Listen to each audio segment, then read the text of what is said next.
In a shocking flip-flop U-turn, the government have announced that they want to abolish the Section 21 notice before the general election. In this video, I'm going to break down what exactly that means for you as a buy-to-let investor and landlord. And if you're smart, I'll be telling you the actions you need to be taking right now so that you adapt your game and thrive through this monumental change.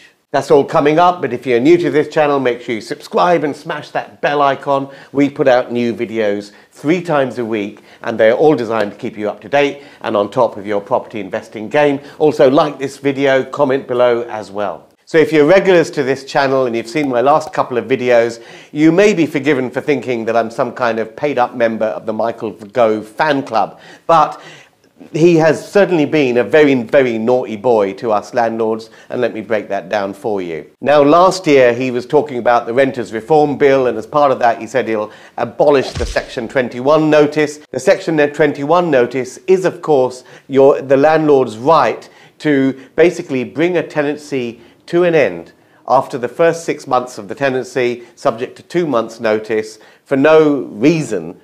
Now, this was brought in as part of the Housing Act in 1985 by Margaret Thatcher. She brought in the AST, the Assured Short-Hold Tenancy Agreement, and the reason all this was brought in, because in the 70s, if you let a property, it was virtually impossible to get anyone out. As a result, landlords exited the market and there wasn't a rental sector at all. So just bear in mind, that is the reason why these ASTs and Section 21s were brought in the first place. And only when property owners had security that they could get their properties back did lenders feel comfortable to lend to that sector. Because remember, if the lenders don't have any security, then why will there be a buy-to-let mortgage market? So everyone needs a little bit of security here. Property owners need the right to bring a tenancy to an end.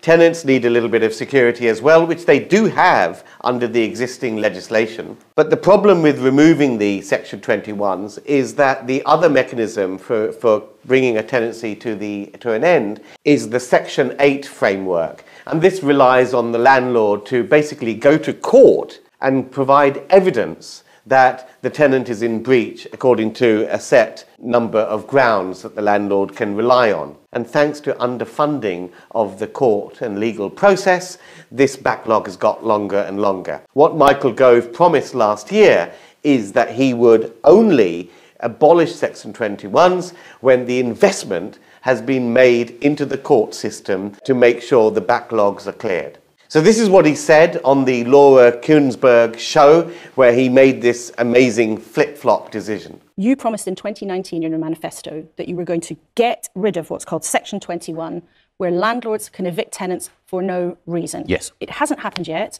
Can you guarantee the 11 million renters in this country that you will end this before the general election? Yes, we have a bill. It's gone through its stages in the House of Commons, and that bill does a number of things to help people in the private rented sector, including ending no-fault evictions.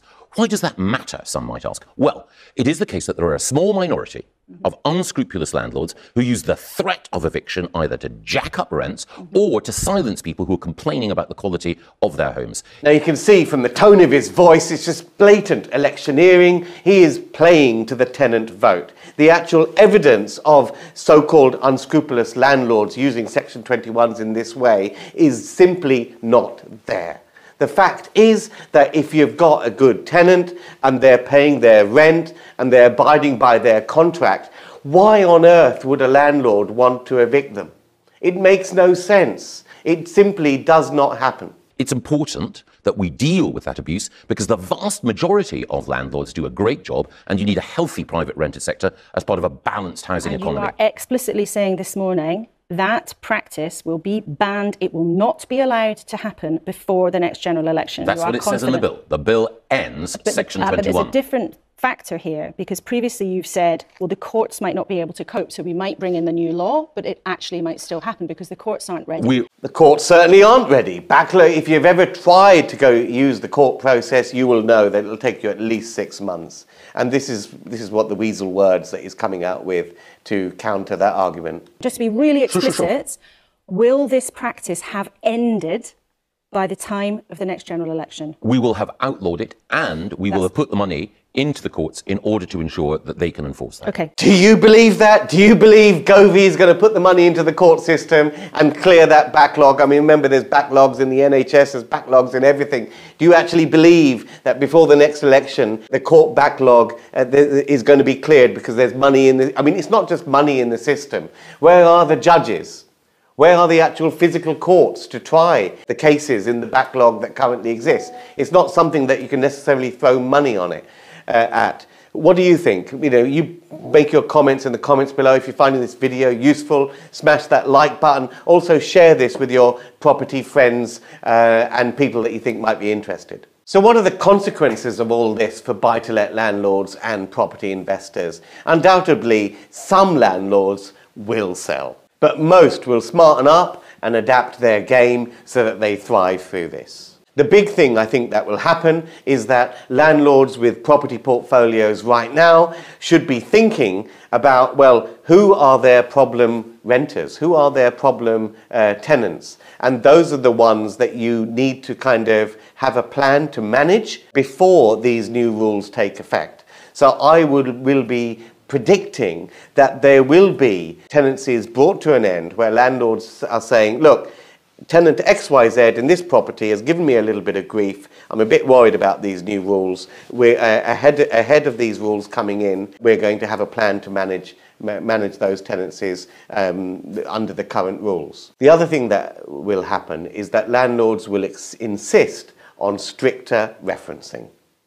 And this is going to be bad news for many tenants. Now, at the moment, there is a massive shortage of rental stock around the country.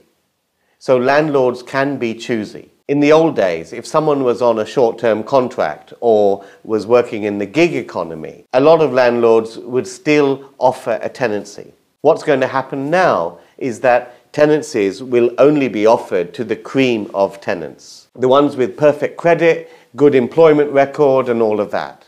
And that's already starting to happen. So although Michael Gove is out there looking for the renters' vote, this is going to be another one of these measures which backfires and has the opposite effect.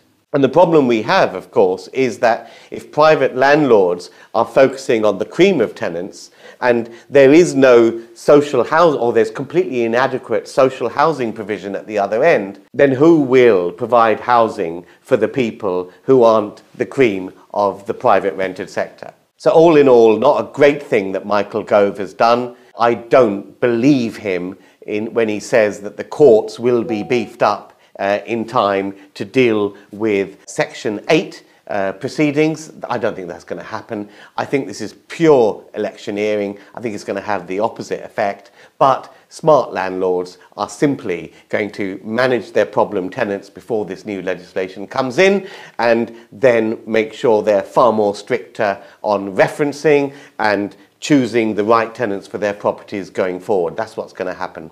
But tell me what you think in the comments below. Remember, smash that like button and don't go away without subscribing. See you guys in the next video.